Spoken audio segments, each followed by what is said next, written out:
Well, thank you, Taryn, for inviting me to speak. I'm going to talk a little bit, as Taryn said, about CT and from the perspective of an interventional cardiologist and its role in PCI and TAVI mainly. I think there's going to be some detail in the presentation, which is probably more useful for the non-interventionalist, but hopefully it'll be a sort of something you can glaze over if you're all hardened coronary interventionists. And I can summarize this talk in a few words, really, but there's obviously a few more slides. That CT has become an invaluable tool in assessing patients before and after, and sometimes during interventional procedures that are increasingly complex. And it does so in a non-invasive way and gives us information that we could otherwise not easily obtain.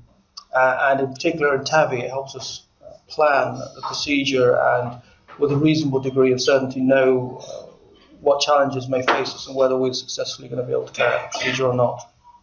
Okay, so just to go through things. So essentially, CT coronary angiography has roles before angioplasty, during angioplasty in some sort of hybrid type labs, and post. It has a crucial role in TAVI. It does have roles in other procedures, but I don't really have too much experience of that. And I think, to be fair, in some of these other procedures, there are other modalities as well which are important, such as TOE. So a brief introduction to coronary angioplasty. Revascularization of the myocardium has sort of been an evolving process. In the sort of 1960s, coronary artery bypass surgery was the new thing, and it really saved many lives. But now we've evolved, and balloon angioplasty and then bare metal and drug-eluting stents have really become the sort of main mode for revascularizing ischemic coronary artery disease. And the pioneers of that were Andreas Grunsing, Sigvart, and essentially for those who may not be familiar, I appreciate this may be sort of fairly basic for the interventional cardiologist. We're talking about accessing the vascular system and leading backwards to the coronary ostia using various shaped catheters, passing wires and balloons through the coronary arteries, on which are loaded essentially balloons covered with stents, and then the stents are used as vascular scaffolds to restore the integrity of the blood flow down the coronary arteries, and most of these now are coated with drugs to prevent re-narrowing of the arterial restenosis. That's Judkins, by the way, one of the eponymous catheter people. And now PCI, this is a fairly old slide, but the trend carries on.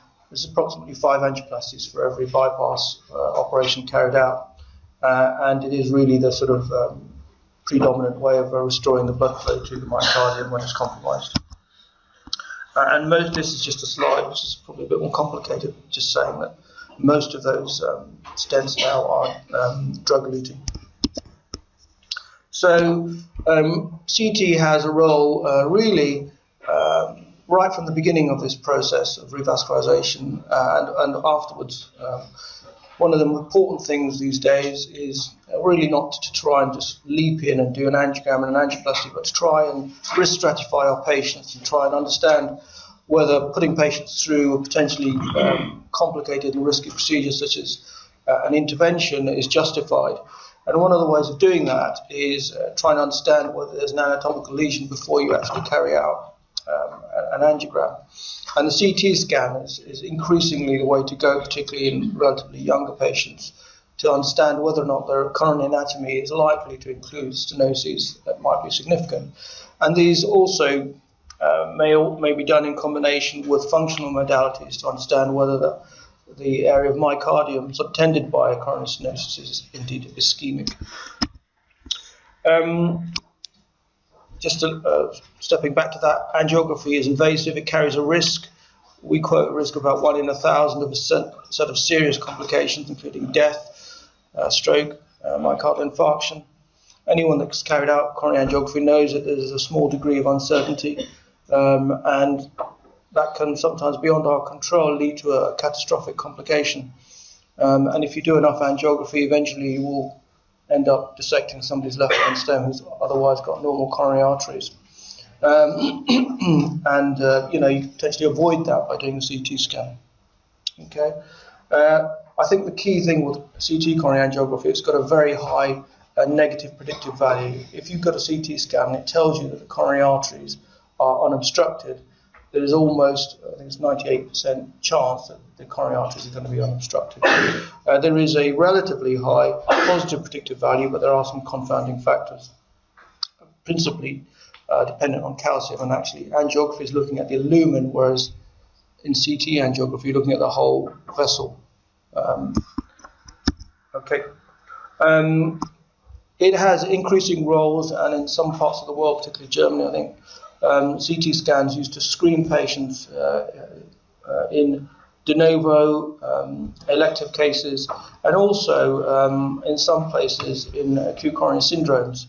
It has roles in planning procedures such as coronary total occlusions, and also afterwards when you want to survey your patient. For example, if you've got stents in crucial areas like left main stem, which is right at the beginning of the arterial tree, you really want to be sure that your stents are patent without actually subjecting them to another angiogram, and CT is very useful for that. It gives you an idea of the luminal stenosis, the extent and length of disease, degree of calcification, and the relationship to branch points. And you can also calculate angiographic angles to try and give you the best projections in the cath lab. Now that's often a guide, but it can be useful sometimes. And this is a meta-analysis which is going back some years, but essentially looking at a fair number of patients. The key thing is that there is a very high negative predictive value, 98%. The positive predictive value is close to 80%. And as you can see, it's quite specific and sensitive. But really, it's the negative predictive value that's the key thing. Certainly, if CT coronary angiography indicates a lesion and you have a high index of suspicion, it would certainly prompt you to go on to do invasive angiography. These are just some examples coming up. I'm sure Taryn will guide me, but this looks like the left anterior descending here, and there appears to be a stenosis here, sort of in the mid-vessel. There's obviously some calcific plaques more proximally. It's another lesion involving the diagonal branch, and even I, as an untrained sort of observer of CT scans, you can see there's a luminal narrowing there. Here's some plaque heading towards the LAD, backing towards the left main stem, with calcific lesions. And this is a more complex lesion of the right coronary artery when this is probably subtotal or chronic occlusion, and it helps plan the route. If you know that there's a decent vessel distal to your occlusion, it gives you something to aim for, or what to expect, an idea. And you can see actually that there's quite a heavy calcific burden there. It might help you plan, for example, to use rotablation. So really, it gives you sort of an idea of what you may face when you actually carry out invasive angiography if you go on to do that. The advantages are you can avoid complications at 1 in 1,000 risk. It can be done as an outpatient. There's no worry about a radial puncture or femoral puncture afterwards. They can effectively go home the same day, shortly after the procedure. And increasingly, the radiation dose is minimized by newer machines, CT scanners. The other potential benefits are, it's not infrequently we find incidental finding. We had a patient that came in as part of the primary PCI program not long ago, and the index of suspicion wasn't quite so high, so she ended up having a CT scan. She's now being urgently referred to the oncologist for a thymic cancer. That was found actually was probably the cause of her pain. Here's another example of a right coronary artery, calcific lesion, and it's just a sort of angiographic correlate which is virtually identical to what you can see on the CT scan, and it gives you a very high sort of definition image, and you know what you're going to find essentially when you're going to do your angiogram. Just a few more examples. You can see yourself the lesion's quite clearly defined here, and when you do your angiogram you can see the lesion. There is evidence to support the use of CT scans in non-ST elevation acute coronary syndromes, and it's been shown to be equally sensitive and specific, particularly in excluding the significant coronary disease. And there's been multiple trials, and those have been meta-analysed, and it's been shown to be a safe way of screening patients where you haven't got a clear-cut ongoing acute coronary syndrome. Chronic total occlusions, as I was saying before, quite often there is you really benefit by understanding the anatomy before you carry out your procedure, and it helps you plan what you're actually going to do and may help choose the techniques you're going to do. Chronic total occlusions, for those who don't know, are where the artery is completely occluded. It's not just a luminal narrowing, and if that subtends an area of myocardium that's viable, you can certainly improve the symptoms of patients. And there is some evidence, albeit tenuous, to say that it is correlated with improved survival. These are quite often long, invasive procedures that involve lots of radiation and contrast, and CT scans can be very useful in helping minimize those risks by adequately planning your procedure. You understand the length of the lesion, the degree of calcification. Quite often chronic total occlusions take tortuous routes, and you can understand the way in which the vessel is going to meander across the myocardium. And this is essentially a slide which outlines that. So, for example, here, angiographically, the artery just stops here. This is just a side branch, which is kind of confounding the image a bit. But really, you need to understand how to get from the proximal cap to the distal cap, and the CT scan can quite often help plan that. And here's an example where this software has been used to project over your angiographic images the route that you might want to consider. I have to say, this is not something we use very often, but it can be very useful. Following on after PCI, you really want to be sure in some cases that your stent is actually doing its job and not about to cause some catastrophic problems, such as predispose you to stent thrombosis or have early restenosis in the left main stem, because if you wait for something to happen, it can be catastrophic and too late. And for example, people who do left main stem angioplasty are not routinely bring them back for a CT scan in about 3 to 4 months. There is some debate about the optimal timing of that, too soon, too late, but I think that seems to be about the time that we do it. And if there is any sign of restenosis, for example, or there appears to be gross malapposition or inadequate expansion, then we can go on to do angiography. Hopefully most of the time it's reassuring. So restenosis is the process where you have new intimal hyperplasia of your stented segment of coronary artery, and it can be a problem in that it can essentially cause worsening anginal symptoms, and certainly identifying this as a cause for patient symptoms early on may well be useful to the patient. Stents and the type of stent play a degree affect how well we can see them on CT scan. The quality of the CT scan, motion artifacts, and the composition of the stent, and also there are patient factors as well, all help change the way in which we can see the stent, and the type of stent and the size of stent makes a big difference to whether or not that we're able to see them. This is just a slide looking again at the meta-analysis, which tells us that there's a very high negative predictive value. If the CT scan tells us that the stent's patent, it's very likely to be patent. Also, in this group of patients, it's also a higher positive predictive value, around about 86% here, as opposed to 78 for the sort of de novo lesion.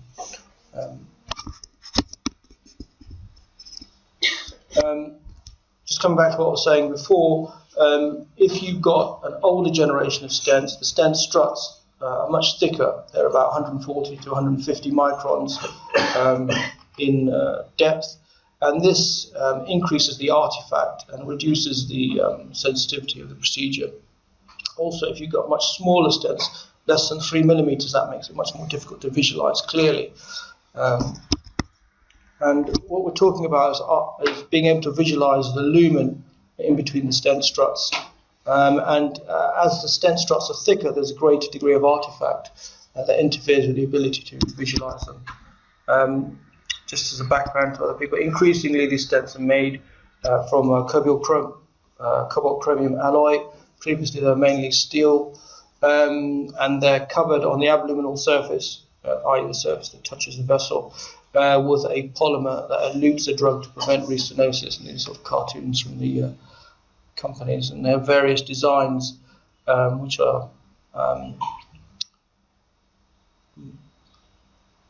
essentially close or open cell, which facilitate the expansion of the stent and the access to side branches. Okay, so here's a slide which is essentially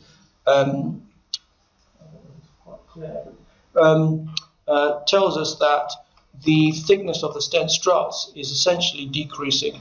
On the left side of the screen, these are the first generation of stents, the so-called sort of grandfathers of the stent world, Taxus and Cypher. And these were, on the bottom we have the stent struts, on the top we have the polymer coating. And these were essentially stainless steel stents, which were about 130 to 140 microns in length and had about 15 to 20 millimeters of polymer as well on top of that. So we're talking about quite thick struts, and these are more prone to artifacts. But the newer generation, I think we use essentially Resolute and Promus are much thinner. They're about 80 to 90 microns, and they are cobalt chromium, and they're much more clearly seen on the CT scan with less artifact. And there are sort of various third generation stents on the market now, and increasingly the polymer is, just as a side note, is bioabsorbable. Just to sort of illustrate the point, you've got nice thick Cypher struts, but even with a larger stent, 2.75, you can see the lumen reasonably clearly here within this vessel. But as you get to the smaller distal stent, there is, I said, blooming artifact, and you can't really clearly differentiate the lumen here. And that's the sort of thing that I've been alluding to. If you have a 3 millimeter stent, it's much clearer whether or not there's something going on within that lumen. And I think we rely heavily on Taryn's, and I guess in the future your interpretation as to whether or not the stents are open. If we look at the more modern stents, there's much less artifact here, and you know, the stents are barely visible. This is a Zyme stent, I guess in the proximal vessel, and although there is some blooming, you can clearly see the lumen much more clearly. This is a modern generation stent. Here's a stent with a problem, and I'm sure Taryn will correct me. I mean, as you can see, this stent protrudes into the, first of all, the sinus, and it looks to me that's a problem now. Is that right, Taryn? The dark area, that's the stent restenosis. Yeah, so we're talking about a problem here, and this, if we saw this, this would really ring some alarm bells, and we'd want to probably proceed to invasive angiography. And for example, this also tells us that I need to be cautious here, because re-engaging this coronary artery is going to be difficult, because these struts stick out of the ostium and are in the sinus itself. So engaging a catheter into the mouth of this is going to be tricky, and that's, you know, an additional benefit from this modality. Okay, excuse me. Sure. Explain this ring. Yes, this one. What's it? Yeah, I mean, I have to say, I'm not. That's probably an artifact. I have to say, it looks to me like an artifact, because it's very hard artifact. because Because it's not, if you look in this view, it's not actually present. Yeah, it's probably not actually. This was a stent instead in the RCA ostium. Yeah. With stent restenosis. It's only visible in this one, in that view, but not in, I think Taryn's probably going to be more able to tell you, but to me it looks like not bad. Okay, here we can see some restenosis here. You can see the sort of dark area within the stent, and certainly you'd have to correlate that with a clinical picture, but certainly this would certainly raise alarm bells and tell me that, you know, particularly if the patient is symptomatic or developing symptoms, that we'll probably have to consider our options at the very least. Here there are darker areas within the stent, is that? Yeah, so that's dark areas within the stent. So stent restenosis or thrombus within the stents appear in dark areas, basically no contrast is going through them. So in this case particularly, where you can see there are dark areas in that long stent, multiple stents perhaps, and there is no specification of the LED distal to this segment where we don't see the LED at all. So in the subsequent image, if you see, so that's reduced flow as a result of, okay, so that's, so the important thing here would be to know whether this myocardium is viable or not, in a sense, whether there is it you know, would you want to revascularize this patient further? This patient had area of, his left ventricle was dilated, and there was dekinesia of the anterior wall where the stent was subtending. So, yeah. And interestingly, it looks like there's a bifurcation stent here. Okay, so what this study here shows is that the surveillance role of CT is a very high negative predictive value. I think the positive predictive value is not very well. I think it's probably a bit harsh. It's more difficult in bifurcation stenting or complex lesions because you get more artifact. But essentially, it's a very good tool to look for restenosis. Here are some more examples. This is a long length of stent, circumflex, and some restenosis here at the ostium.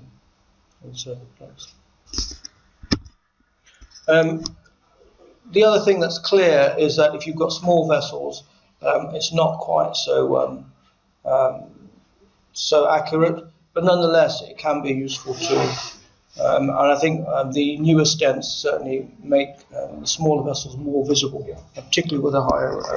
I think before we used to say that you have to have a stent of 3 mm or more for accurately excluding stent restenosis, but now with the newer generation stents, with the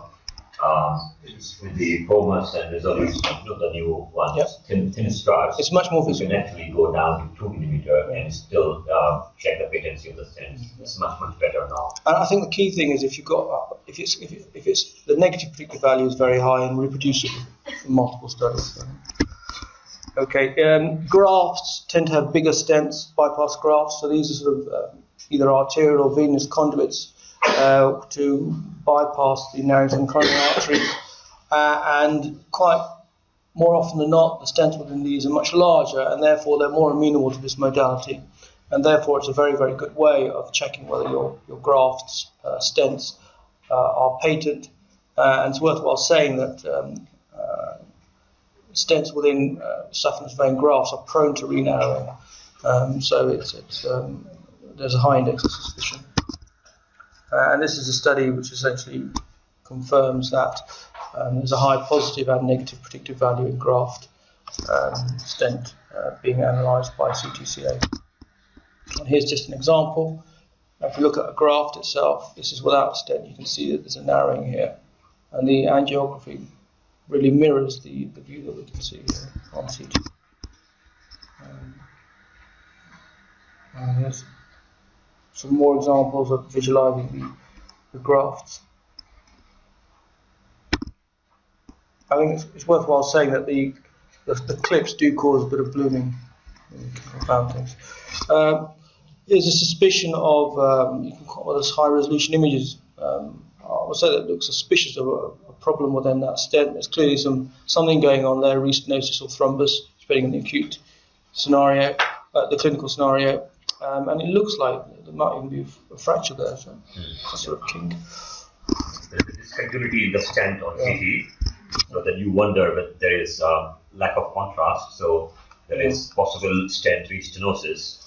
Along with the discontinuities in the stent, you wonder whether there is stent fracture. I think I look very closely at the final result of my angioplasty there.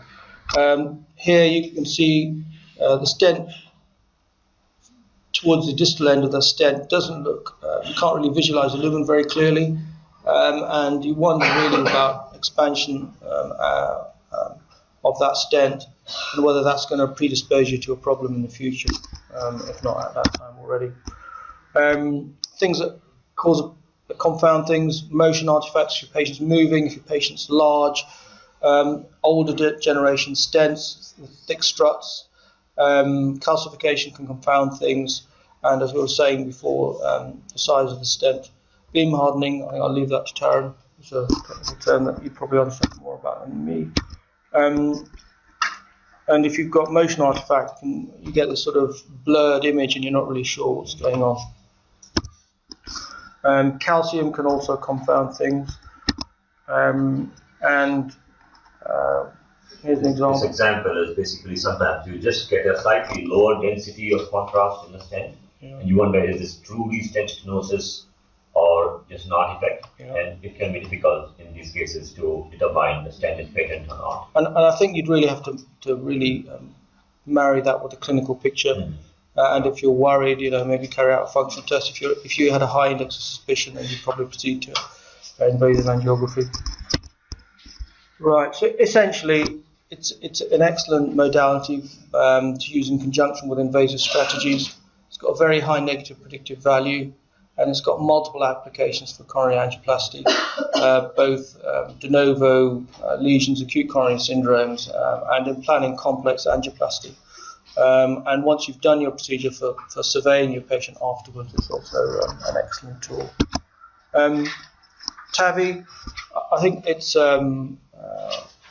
clear that to most places, I think who are doing TAVI, you cannot really rush into a TAVI without planning exactly what you're going to let yourself into.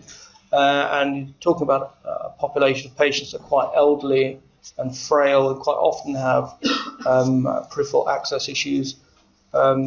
Just to sort of briefly outline, TAVI is essentially a percutaneous aortic valve replacement, for those of you who are not aware of that. And most commonly it's done by a transfemoral intra-arterial route, and there are a number of questions that you have to be able to answer before you enter into that. Once you've decided that the patient is suitable for a TAVI, you need to know whether it's technically feasible, and quite often that depends on the iliofemoral access, the aorta, and the annular size and geometry and calcification. And the CT scan gives us invaluable information in determining essentially whether we think we're going to be able to carry out the procedure. There are other routes also, such as the subclavian, which we can analyse. And also we get information about the aorta itself, the ascending aorta, if we want to consider a direct aortic route. The relationship, I think, to surgeons in general of the lemur with CT is excellent. If they want to consider an operation, they need to know if they're going to reopen the sternum, whether the lemur straight under that. The relationship of the coronary ostia to the aortic valve annulus is key as well, because we want to be sure when we implant the device that the pre-existing leaflets are not going to be pushed up and occlude the coronary ostia, which is obviously a key consideration. This is just some slides from the Medtronic website. These are the various sizes of current generation devices, although I have to say that on the right, the orange is now also blue, and they've updated the larger size. They come in various sizes, and you need to be able to select the correct size depending on the perimeter of the aortic annulus and the area of that dimension. Helps us correctly size the valve. If we choose too small a valve or too big a valve, then the device may not sit correctly, and may also not open correctly if it's constricted by the annulus. and it helps us also try and minimize paraprosthetic regurgitation, which is one of the main considerations. You can imagine one of these frames sitting inside the aortic valve annulus. If the device is too small, then it's not going to form a seal against the outer surface and may be prone to leaking or even moving, which is a disaster. Here's just some of the other devices. We mainly use the Medtronic device, which you just saw, but we also use this device here, which is the Boston Lotus. But the principles are the same. The CT scan helps us correctly size the device, because this also comes in various sizes, and also ensures that we're able to get the device there with the iliofemoral access. This is the main other device which is used worldwide other than the Medtronic. This is the Edwards Sapien valve, and this is a balloon expandable device.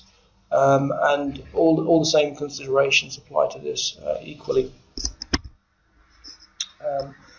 Here's just illustrations of the sort of information that we get. We get information regarding degree of calcification of the cusps, the actual dimensions and size of the annulus, and in particular the perimeter. And all of these things are important when deciding whether or not we're going to be able to successfully carry out a procedure. This is the iliofemoral access, and you know, in this case, for example, we can see the relationship of the artery to the femoral head, where we're going to puncture. Is there calcification? Is it on the top surface or the bottom surface? The relationship to the bifurcation of the common femoral artery is very, very important. We don't inadvertently want to put an 18 French sheath into one of these smaller branches, which would almost certainly rupture the vessel and cause torrential bleeding. The tortuosity of the iliofemoral anatomy, the degree of calcification, is the vessel heavily calcified, likely to, is it going to be able to take the device? Here, for example, is a very clean route, and almost certainly would enable us to do this. Karen's able to give us very accurate dimensions of the artery. So, for example, with the evolute R, anything 5.5 millimeters or above, we should be able to get a device in. It also notifies us of any focal calcification or stenoses that may be a problem that we may encounter, and that may influence us to, for example, switch to one or other femoral side or to switch to the subclavian route of access. And this here is just a reconstruction, also an image of the subclavian artery, the relationship to the ribs, and the luminal dimension, the tortuosity, and the angulation and relationship with the ascending aorta is also very important. Here's just some more information, just obviously some pre-planning, looking at the sort of the sinuses and the dimension of the perimeter. And here's afterwards some results from CT scan, and this looks like it's the Edwards device that's sitting within the annulus, probably a little high, but anyway. And there's just a cartoon, an angiographic still of the sort of TAVI procedure. There's a stiff wire on which rides this device, which is initially constrained, and as we pull back a sheath, it unfurls this device. You can just see it starting to open up here to eventually leave this sort of champagne cork-like frame. Okay, so in summary, CT coronary angiography is an increasingly invaluable tool for coronary intervention and structural heart, in particular TAVI. Okay, thank you very much.